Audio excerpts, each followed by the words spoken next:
Hello, কি খবর সবার? আশা করি সবাই ভালো আছেন। তো দেখতে, দেখতে অনেকদিন হয়ে গেল এই বাড়িতে রয়েছি এবং আর মাত্র হয়তোবা ১-২ দিনের মধ্যে বাড়িটা চেঞ্জ করতে পারি অ্যান্ড কালকে যেহেতু আমি ভিডিও নাও করতে পারি তো চিন্তা করলাম যে আজকে লাস্ট ভিডিওটা করে নেই এই বাড়িতে অ্যাকচুয়ালি। সেটা হচ্ছে যে এই বাড়িতে যখন এসেছিলাম তখন তো অ্যাকচুয়ালি ৩ তলা ছিল, এখন তো ৭ তলা হয়ে গেছে আর অনেক কিছু চেঞ্জ হয়ে গেছে অ্যান্ড সবকিছু ভালো খারাপের মধ্যেই ছিল। অনেক মোমেন্ট রয়েছে এই ঘরে আরকি আমার। যেমন হচ্ছে গিয়ে যখন আমি ইউনিভার্সিটিতে শুরুতে যেতাম তখন অ্যাকচুয়ালি আমার হেয়ার ফলস থিন করা স্টার্ট করে। তো তখন হচ্ছে গিয়ে ভার্সিটিতে পোলাপান অনেক মজা-টজা নেওয়া স্টার্ট করে, কিন্তু ওইখান থেকে একটা ফ্রেন্ড আবার একটু বেশি হচ্ছে গিয়ে মজা নেওয়া স্টার্ট করে। মানে যখন তখন হচ্ছে গিয়ে হেয়ার নিয়ে মজা নেয়। বাট অ্যাকচুয়ালি তখন আবার ফ্যামিলিতে ক্রাইসিস চলতেছিল অ্যান্ড তখন আবার করোনাও চলতেছিল, মানে করোনার শেষের দিকে আরকি। আর সাথে হচ্ছে গিয়ে ফাইন্যান্সিয়াল অনেক ক্রাইসিস চলতেছিল। তো আমি চাইলেই হচ্ছে গিয়ে ডক্টরের কাছে যেতে পারতাম না, বা ডক্টরের কাছে একবার কাউন্সেলিং নিয়ে আবার দ্বিতীয়বার যাওয়ার সুযোগ হতো না।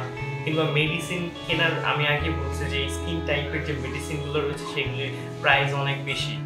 প্লাস হচ্ছে গিয়ে আপনারা যদি স্কিনের জন্য ধরেন শ্যাম্পু বা কন্ডিশনার বা অন্যান্য কিছু ভালো রকমের ভালো লেভেলের কোনো একটা কিছু কিনতে যান তাহলে সেটার জন্য টাকা অনেক বেশি গুনতে হবে। সো ও সবকিছু হচ্ছে গিয়ে দেখার মানে জন্য আমি প্রস্তুত ছিলাম না। সাথে হচ্ছে গিয়ে আমি এর আগেও বলছিলাম যে পেঁয়াজের রস মাতবড়ি করে হচ্ছে গিয়ে নিচে দিয়ে হচ্ছে স্ক্যাল্প ইনফেকশন ধরায় ফেলছিলাম। তো সবকিছু মিলে কনফিডেন্ট লেভেল উপরে থেকে একদম ডাউনে ছিল। এখন ইনশাআল্লাহ আস্তে, আস্তে কনফিডেন্ট আসতেছে, আস্তে, আস্তে ভালো লাগতেছে। যদিও আমি এখনো বাইরে তেমন একটা যাই না। কারণ বাইরে যাওয়ার মতো ওরকম ভালো ফ্রেন্ডস বা এনভায়রনমেন্ট আমি এখন ওরকম পাই না। কজ আমি যেরকমটা চাচ্ছি এখন ওরকমটা হয়নি। অ্যান্ড সর্বোপরি এই ঘরেই আমার সবথেকে বেশি সময় স্পেন্ড করা হয়। আপনার বই পড়া বলেন, লেখালেখি বলেন বা অন্য কোনো কিছু বা ক্রিয়েটিভ থিঙ্ক বলেন, এই ঘর থেকে স্টার্ট হয়েছিল। এই ঘরে হচ্ছে গিয়ে আমি আমার প্রথম কম্পিউটারটা কিনি। এই ঘরে হচ্ছে গিয়ে প্রথম আমার কম্পিউটার টেবিলও আসে। কারণ এর আগে আমি আগে বলছিলাম যে একটা টেবিল ছিল, হয়তোবা একটা ভিডিওতে বলছি যে টেবিলটা অনেক পুরনো। মানে আমি যখন একটু, একটু বুঝি তখন হচ্ছে গিয়ে ওই টেবিলটা কেনা হয়। অ্যান্ড ওই টেবিলটা অনেকদিন সার্ভাইভ করে। ইন এডিশন আমি আপনাদের বলে রাখি ওই টেবিলটা কিন্তু বোর্ডের ছিল। বোর্ডের থাকা সত্ত্বেও 18-20 বছর অনায়াসে সার্ভিস দিয়ে রেখে গেছে। আর যতটুকু অ্যাকচুয়ালি টেবিল ক্ষতি হয়েছে এটা আমি নিজে করছি, আর পানি ফালায় ফালায়। যদি আপনারা বোর্ডের কোনো জিনিস বানান ভালো বোর্ড দিয়ে বানাবেন আর পানি থেকে একটু দূরে রাখবেন। যে কোনো বোর্ড যতই বলুক না কেন যে পানি রাখলে কিছু হবে না, হ্যাঁ, কিন্তু বোর্ড হচ্ছে পানির সংস্পর্শে আসলে বাই চান্স যদি বোর্ডের একদম ভিতরে পানিটা চলে যায় তাহলে সেই বোর্ডটা থাকবে না, নষ্ট হয়ে যাবে। আর একদম স্যাঁতস্যাঁতে প্লেসে হচ্ছে গিয়ে বোর্ডের জিনিসপত্র রাখতে আমি মানা করবো। কারণ স্যাঁতস্যাঁতে প্লেসে যদি বোর্ডের কোনো জিনিস রাখেন তাহলে সেটা নষ্ট হয়ে যাবে। আর বেসিক্যালি আজকে কথা বলার জন্য কোনো টপিক নেই, আজকে এমনি আড্ডা দিতে আসছে। যেহেতু এই ঘরটা ছাড়তেছি, এই ঘরে অবভিয়াসলি সব কিছু চেনা পরিচিত ছিল। অ্যান্ড ইনশাআল্লাহ নেক্সট যেই পাশে যাচ্ছে ওই পাশে এরকম সামনে কোনো মার্কেট নেই, এই জন্য হচ্ছে হয়তো বা এরকম কোনো টাং আওয়াজ পাবেন না, বা হয়তো বা সাউন্ড আরও একটু ভালো আসবে, সেটার জন্য আশাবাদী। অ্যান্ড তখনকার একটা গল্প মনে পড়লো, সেটা হচ্ছে যে আমি যখন তখন ভার্সিটিতে তেমন কোনো ফ্রেন্ড ছিল না, ইভেন এখনও তেমন কোনো ফ্রেন্ড নাই আসলে। বিকজ ইন্ট্রোভার্ট মানুষের ফ্রেন্ড কমই থাকে। এখন ফ্যাক্ট হচ্ছে আমি ফ্রেন্ড তেমন বানাতে পারি না। আই মিন পোলাপান যেভাবে কথাটা বলে বা আড্ডাটা দেয় আমি তেমন আড্ডা একদমই দিতে পারি না। আর তখন একটা কোর্স করতেছিলাম, মেবি সেই কোর্সের নাম হচ্ছে এলএসএস। মানে এই কোর্সের পাশ ফেল নাই, মানে এটাতে কোনো প্যারা নাই, জাস্ট খালি জীবনমুখী শিক্ষা এরকম কোনো কিছু। তো ওই কোর্সে লাস্টে হচ্ছে প্রেজেন্টেশন ছিল। সো প্রেজেন্টেশনে 5 জন নেওয়া যায়, বাট ওরা ইন কেস মেবি না হয়তো বা 4 জন নেওয়া যায়, 5 জন নিছে, আমি সহ 5 জন। তো যেহেতু আমি কথা বলতে পারি না, ওরা প্রেজেন্টেশনে মনে করেন যে 2 থেকে 3 মিনিট দিয়ে আমার নাম না বলে প্রেজেন্টেশন শেষ করে দিছে। তো এরপর হচ্ছে গিয়ে স্যার কল দিছিল আমাকে যে কি হইলো, তুমি প্রেজেন্টেশন দিলে না আর সামথিং। তখন আমি বললাম স্যার এরকম এরকম অবস্থা, ওরা তো প্রেজেন্টেশন দিয়ে শেষ করে ফেলছে, আমি প্রেজেন্টেশন দিতে পারি না। তখন স্যার বললো যে এর জন্য তোমার মার্ক কাটা যাবে। অ্যান্ড ওই সেমিস্টারে ওই কোর্সে আমার মার্ক খুবই কম আসে। অ্যান্ড এই থেকে একটা ব্যাপার খুবই ক্লিয়ার করতে চাই আপনাদের কাছে, যারা ইন্ট্রোভার্ট আছেন কিংবা যারা মানুষের সাথে কম মিশেন, তারা একটু মানুষের সাথে মিশার ট্রাই করবেন, কথা বলার ট্রাই করবেন, অ্যান্ড ওভার থিঙ্কিং করবেন না।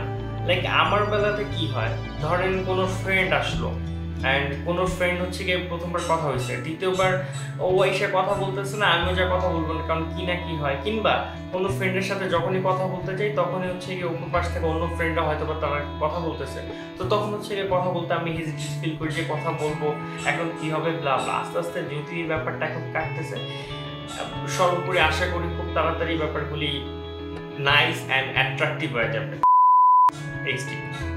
যাই হোক, তো ব্যাপারটা হচ্ছে যে এরকমই, ফ্রেন্ড যদি বানাইতে না পারেন, রাইট টাইমে যদি কথা না বলতে পারেন, তাহলে ভাই লাইফে অনেক দুর্ভোগ আছে।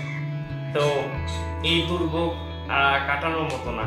সো ভালো ফ্রেন্ড বানান, এনভায়রনমেন্ট বুঝেন, নতুন নতুন মানুষের সাথে কথা বলেন, অ্যান্ড নেটওয়ার্ক যত বিল্ড করবেন আপনি, আপনার এডুকেশন লাইফ বলেন, আপনার কর্পোরেট লাইফ বলেন, বা এমনি সোশ্যাল লাইফ বলেন, সেটা তত ভালো হবে। এরকম বলতেছে না যে ছাপড়ি ফ্রেন্ড বানাইতে, যেই ফ্রেন্ড হচ্ছে গিয়ে আপনি ইন্সপিরেশন পাবে, যেই ফ্রেন্ডকে দেখে, যেই ফ্রেন্ড হচ্ছে গিয়ে নতুন নতুন জিনিস নিজে শিখবে, আপনাকেও শিখাবে, প্লাস আপনি থেকেও নিবে, ওরকম ফ্রেন্ড হচ্ছে গিয়ে আপনারা বানাবেন। সাথে হচ্ছে গিয়ে অনলাইনে যখন ক্লাস চলে, তো তখন হচ্ছে গিয়ে আমি এই রুমেই অনলাইনে ক্লাস করতেছি। তো সেই দিন হচ্ছে গিয়ে আমার আব্বু পাশে ছিল, এই রুমেই আর কি। তো তখন হচ্ছে হঠাৎ করে আমার আব্বু হচ্ছে গোসলখানা থেকে হচ্ছে গিয়ে লুঙ্গিটা হচ্ছে গিয়ে নাড়তে আসছিল। আর তখন আমার প্রেজেন্টেশনের ওই যে আমি বললাম যে ক্যামেরা অন রাখার প্রক্রিয়াটা চলতেছে, ক্যামেরা অন রাখতে হবে, ক্যামেরা অন না রাখলে ভাই মহাভারতের অশুদ্ধ হয়ে যাবে, একদম ক্যামেরা অনই রাখতে হবে, দেখবে যে ঘুমাচ্ছে কিনা। তো আমার আব্বু হচ্ছে কি গামছা পরে এখানে হচ্ছে কাপড় শুকনা দিতে আসে বারান্দায়, তো তখন হচ্ছে আমি ক্যামেরা অফ করতেছিলাম, স্যার বারবার বকা দিচ্ছিল, বাট সিচুয়েশন কেউ বুঝতেছিল না। সো সামটাইমস ফ্যাকাল্টিরা হচ্ছে গিয়ে সিচুয়েশন বুঝে না। অ্যান্ড আমার অ্যাকচুয়ালি এই ঘরের যে কালার বা কোনো কিছু হচ্ছে ভালো লাগতেছে না। আমি অনেকবার বলছিলাম যে রুমটা যাতে রং করে, বাট দেখেন রুম রং করাইতে করাইতে আল্লাহর রহমতে অন্য বাড়িতে চলে যাচ্ছে। সো আলহামদুলিল্লাহ ফর এভরিথিং। অ্যান্ড অনেক কিছু গেছে আসছে এই বাড়িতে, বাট দ্য থিং ইজ যে অলওয়েজ দুঃখী না হয়ে বেটার জিনিস খোঁজা উচিত। অ্যান্ড আমার নতুন জিনিস অনেক বেশি ভালো লাগে। সো আমি এটার জন্য বিন্দুমাত্র হচ্ছে গিয়ে অখুশি না, কারণ আমি যে রুমে থাকি এই রুমের সাথে হচ্ছে গিয়ে কিচেন। সো কিচেনে কোনো কিছু রান্না করলে সেটার স্মেল প্লাস হচ্ছে গিয়ে সেটার ভাগ যেটাকে বলে সেটা আমার রুমে চলে আসে। আর আমার রুমে চলে আসলে আমি নিঃশ্বাস নিতে পারি না, ঠিক মতো ঘুমাইতেও পারতাম না। সো খুবই হ্যাসেল হচ্ছিল এই কয়দিন। প্লাস হচ্ছে এই বাড়িটা আমরা যেখানে থাকি এটা হচ্ছে নিচতলা, যদিও নিচতলা, বাট সামনে হচ্ছে গিয়ে দোকানপাট আর রেল লাইন থাকার কারণে, আশেপাশে কোনো বিল্ডিং না থাকার কারণে ডিরেক্ট সানলাইটটা হচ্ছে গিয়ে রুমে আসছে, হয়তো বা দেখতেই পারতেছিলেন। অ্যান্ড এই জন্য একটু নিস্তার পেলো, উপরে থেকে যত ময়লা আছে সব হচ্ছে গিয়ে নিচ মানে ফালাই দিত। সো এটার জন্য হচ্ছে গিয়ে আমি অনেকবার কমপ্লেন করছি, বাট কোনো কাজ হয়নি। আর এইবার যেই বাসায় ইনশাআল্লাহ গেছি আর কি, তো ওই বাসাটা হচ্ছে গিয়ে 5 তলাতে। সো এরকম কোনো প্রবলেম নাই, এনভায়রনমেন্ট আলহামদুলিল্লাহ অনেক ভালো। সো প্রে করবেন অ্যান্ড সাথে থাকবেন।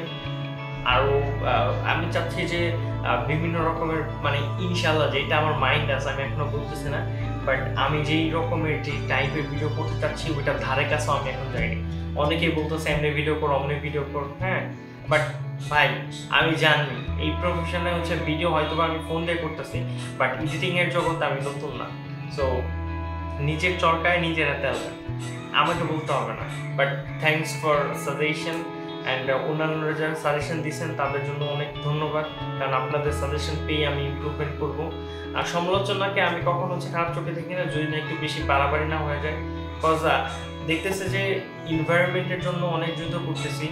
লাইক এইটা 2024 শেষের দিকে একটা ফোন দিয়ে ভিডিও মানে বানানো যায়, কিন্তু quality makes the different impact, you know. Production process যাতে হচ্ছে গিয়ে ঠিক মতো চলে, এই জন্য হচ্ছে আমি ভিডিও বানাচ্ছি ফোন দিয়ে। আমার কাছে টাকা পয়সা যখন আসবে ইনশাআল্লাহ নিশ্চয়ই আমি ক্যামেরাতে ইন করবো। কারণ আমারও ভালো লাগে না যে ফোন দিয়ে পিছনে একটু background I mean blur depth of shallow যে হচ্ছে গিয়ে মানে যে ফিলটা পাওয়া যায় ফিলটা কখনো ফোন দিয়ে আসবে না। আর ভাই ক্যামেরাটাই, আর ফোন কখনো ক্যামেরার জায়গা নিতে পারবে না। যতই হচ্ছে গিয়ে এখন এই আপনার আইফোন হয়তো বা নেক্সট এই যে সেপ্টেম্বর 9-এ হচ্ছে কি ওরা অ্যানাউন্স করতেছে আইফোনের 16 আই গেস অ্যান্ড 18 হচ্ছে কি ওদের iOS আপডেট চলে আসছে। ইভেন তো পিক্সেল 9 নিয়ে আরেকটা ভিডিও বানাবো না, বিকজ পিক্সেল 9 নিয়ে অনেক মজার জিনিসপত্র আছে দেখলাম। সো পিক্সেল 9 বেরোলো, সাথে আরও অনেক ফোন বেরোবে, বাট ক্যামেরা তো ক্যামেরাই, তাই না? ক্যামেরা প্রত্যেক নিয়ত হচ্ছে কি ইমপ্রুভমেন্ট হচ্ছে। অ্যান্ড আমি অনেক ট্রাই করছিলাম যে একটা ক্যামেরা নেওয়ার জন্য, বাট যা প্রাইস সাথে লেন্সের প্রাইস সব কিছু মিলে আপাতত হচ্ছে না। বাট ইনশাআল্লাহ ইন ফিউচারে নিশ্চয়ই আমি ওই কোয়ালিটিতে পৌঁছাবো। সো সেটার জন্য দোয়া করবেন, আপনাদের সাপোর্ট লাগবে। লাইক দিস, আপনারা লাইক করেন না ভাই, আপনারা লাইক করেন না। So like this video first, and অন্যান্য ভিডিও যেগুলি হেল্পফুল লাগে আপনাদের সেগুলি দেখেন। কোনো সাজেশন থাকলে আমাকে দেন, অন্য কোন ভিডিও দেখতে চান সেটা হচ্ছে গিয়ে আপনারা জানান। And subscribe must. আমি দেখলাম যে 90% মানুষজন ভিডিও দেখে চলে যায়, সাবস্ক্রাইব করে না। ভাই সাবস্ক্রাইব না করলে আপনারা নেক্সট ভিডিওর আপডেট পাবেন কীভাবে? So subscribe must, support me and go with